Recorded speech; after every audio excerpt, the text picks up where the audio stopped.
It is well known that places filled with deep resentment often require human presence to suppress negative energy. As a result, many haunted cemeteries have been converted into schools. It is said that the Darren Building of Taiwan's Chinese Culture University was built at the boundary between the worlds of the living and the dead. To protect students from wandering spirits, the school hired a master to design the Darren Building according to the principles of feng shui, making it a bagua-shaped structure to ward off evil and attract good fortune. However, the architect, Yan Xuan, altered the design out of spite after failing to win the affection of Xu Yui, the daughter of the school's director. He maliciously reversed the bagua formation, turning it from a structure that invited good fortune into one that trapped yin energy. As a result, ghosts from the outside couldn't enter, but the spirits already inside could not escape. Yan Xuan later murdered Xu Yui before taking his own life, hoping to be with her forever in the afterlife. When the school director learned the truth, he invited another master to perform a ritual to seal Yan Xuan's spirit. However, Yan's resentment only grew over time, and the Darren Building became Taiwan's most infamous haunted site. Over the years, many mysterious deaths have occurred there, including the well-known stories of a dance student being impaled and dying on the spot, as well as a teacher and a female student jumping to their deaths in an apparent suicide pact. One of the eeriest legends is that of the ghost elevator in the Darren Building. It is said that students who enter it often disappear without a trace. Inspired by these horror stories, a student named Akai designed an AR game called Haunted Tower. The game consisted of 3 levels: the ghost elevator, one-man hide-and-seek, and the Four Corners ritual.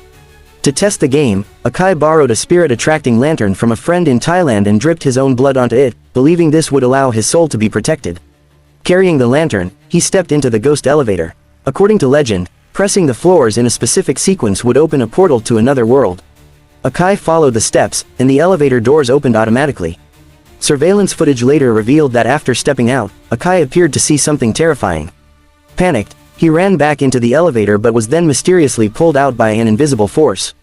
When his friends found him, he was unconscious, and remained in a coma for 3 years.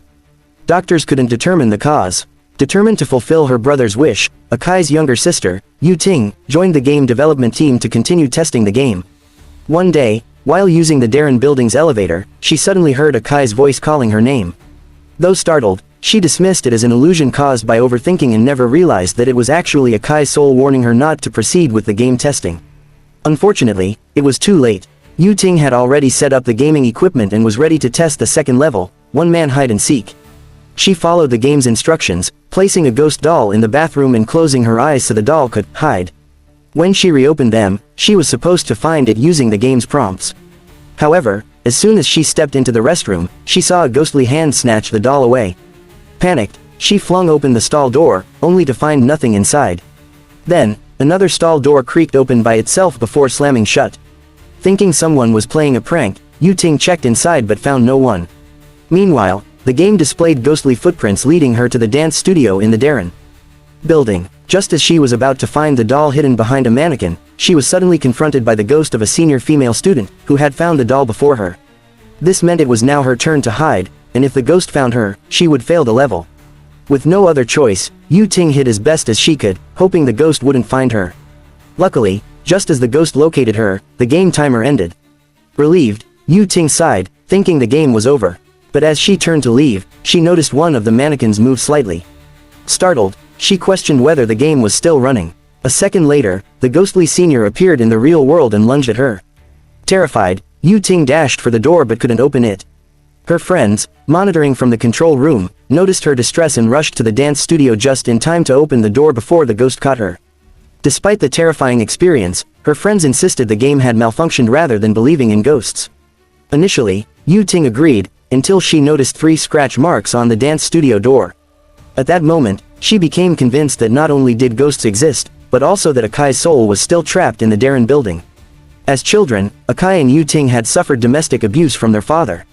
Whenever Akai sensed their father was about to get violent, he would quietly scratch the table 3 times as a warning. Recognizing the same pattern, Yu Ting knew Akai was trying to communicate with her. Determined to uncover the truth, she studied Akai's notes and discovered that he had formed a soul-binding contract with the spirit lantern.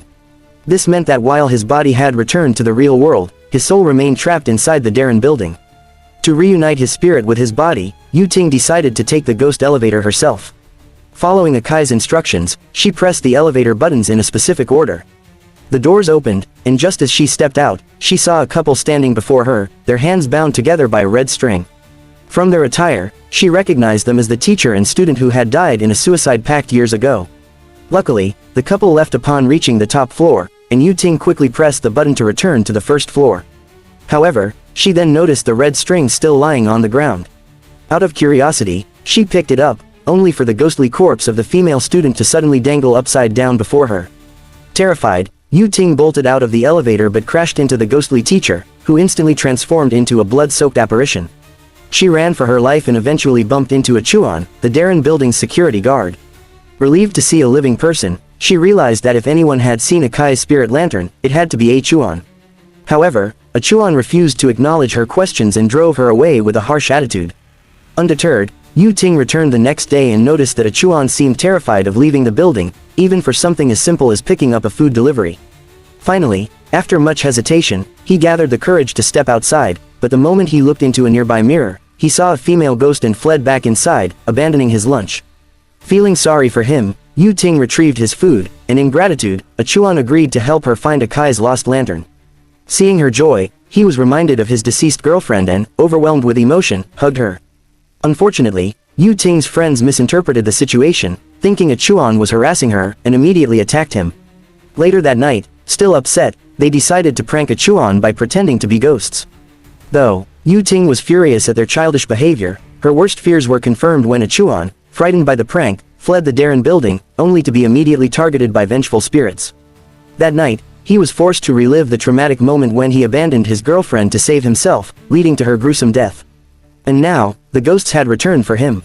Before continuing to the next story, don't forget to subscribe to the Movie Recaps Lock channel. Subscribing is free. Ever since Ah Quan learned about the reverse Bagua formation inside the mansion, he hid inside and refused to come out. However, this time, the female ghost attempted to manipulate Ah Quan's guilt, urging him to pick up a dagger and commit suicide. Fortunately, Yu Ting arrived in time and saved him. After hearing Ah Quan's experience, Yu Ting's companions still didn't believe in ghosts, assuming he was simply too timid and was almost scared to death. They all apologized to him. Now, only the final stage of the game test remained, the Four Corners game. This stage required 4 participants, along with 2 people responsible for monitoring and regulating the game. They were still short 1 person. Out of gratitude, Ah Quan decided to help Yu Ting. According to the game's rules, each player had to stand in one of the 4 corners of the library after starting the game. Once the game began, they had to carry an oil lamp and move towards another person while avoiding attacks from the malevolent spirits within the game. Upon reaching an unoccupied corner, they had to light an incense stick, signaling the end of 1 round. After successfully completing 4 rounds, they would be able to summon the final evil spirit. Only by defeating it could they release the souls trapped under its control and clear the game. However, as the 3rd round ended, an unexpected incident occurred. A companion monitoring the game saw a shadowy figure appear behind Yu Ting. At the same time, all communication devices malfunctioned, and the surveillance cameras, which were originally fixed to the walls, began moving on their own. The camera feed showed an image that was getting closer and closer to the monitoring room. The 2 operators quickly shut the door, but loud banging sounds echoed from outside. At this point, they had no choice but to believe that the mansion was truly haunted.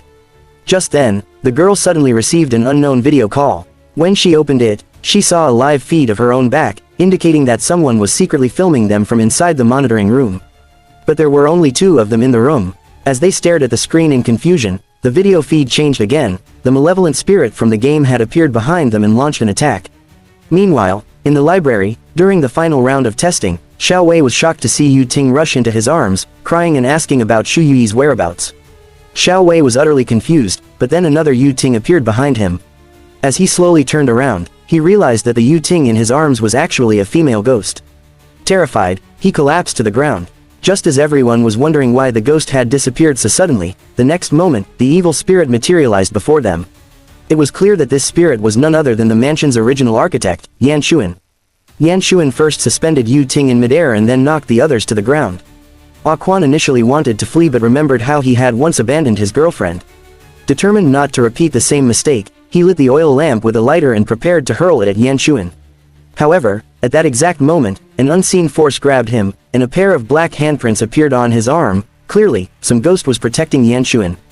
Despite this, Ah Quan mustered all his strength and threw the oil lamp. The moment the flame touched Yan Xuan, his soul was obliterated. However, the lamp's base shattered upon impact, causing oil to leak uncontrollably. At the same time, Akai, who was lying in a hospital bed, began convulsing. After taking her injured companion to the hospital, Yu Ting went to visit her brother. Upon learning that he only had 10 days left to live, she resolved to retrieve his soul. To do so, she had no choice but to seek Ah Quan's help once again. The two entered the mansion's alternate dimension via an elevator. At the entrance, Ah Quan noticed a red silk thread floating in midair. As he gently pulled it, a ghostly instructor who had committed suicide for love fell from above. To their horror, the instructor got back up and rushed toward them. They fled, but when Ah Quan glanced back, he noticed something eerie. The instructor had stopped chasing them and was instead replaying the moment Ah Quan had accidentally bumped into him days ago. When they hid in the restroom, they saw their past selves playing the hide-and-seek game. Yu Ting deduced that the ghost elevator had transported them to a time-distorted space, where one could easily lose themselves.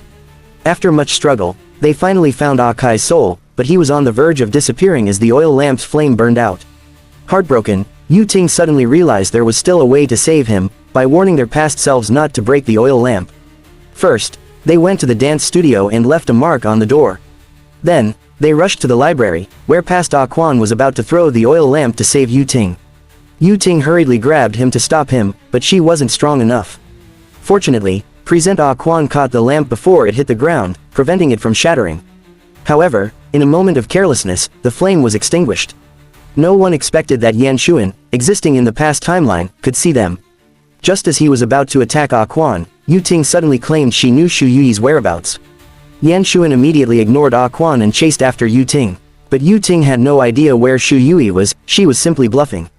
When Yan Xuan realized he had been deceived, he prepared to kill Yu Ting. At that crucial moment, Akai appeared, holding an intact oil lamp, and drove Yan Xuan away. The three of them then ran into the ghost elevator, hoping to return to reality. However, Akai suddenly hesitated. No, something was wrong. This wasn't his first time experiencing this scene. The moment he pressed the elevator's close button, Yu Ting was instantly transported to another time-space, where Yan Xuan stood behind her, ready to take her life. Meanwhile, Akai and Ah Quan were mysteriously pulled to the top of the elevator. The elevator began tilting sideways, and the fallen oil lamp slid toward the edge. Just as the elevator doors were about to close, another Akai appeared, carrying the oil lamp and rushing inside. But before he could help, Yan Xuan dragged him into the hallway. Akai desperately clung to the elevator doors while trying to wake his unconscious self. When his unconscious self finally awoke, he realized that unless Yan Xuan's ghost was destroyed, no one could leave. With that realization, Akai grabbed the oil lamp and charged out of the elevator. In the end, he perished alongside Yan Xuan. Back in the hospital, Akai's body lost all signs of life, and Yu Ting's soul returned to the real world. As the elevator doors slowly opened, students arrived for class. A ray of sunlight streamed into the elevator, symbolizing that no more innocent people would die here. But only those who had experienced it knew the unbearable price they paid for this hard-won victory. That's all for today's story. I'm Movie Recaps Locke. See you next time. May those who click the subscribe button be blessed with abundant fortune and always be in good health. Thank you.